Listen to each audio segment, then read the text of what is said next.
I am the physicist for women's snowboard cross, and I will be explaining the physics of this sport.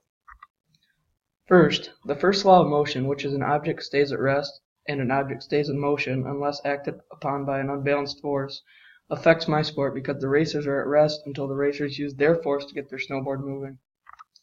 The second law states that a force is needed to move an object, and it is involved in my sport because the snowboarders don't move unless they use their arms and hips to get them started. And the third law of motion says that for every action there is an equal and opposite reaction.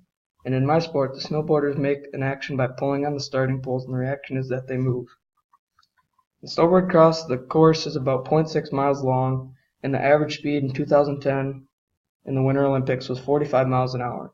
And I found that out by using the equation speed equals distance divided by time. Gravity, which is the force that attracts objects towards Earth, is also very involved in my sport. When racers hit jumps in the track, and gravity pulls them back towards Earth and pushes them towards the track for the whole race. Lastly, drag, which is a force pushing the opposite direction an object is going. That happens in my sport because drag pushes the snowboarders the opposite way they are going. Those are the physics of women's snowboard cross.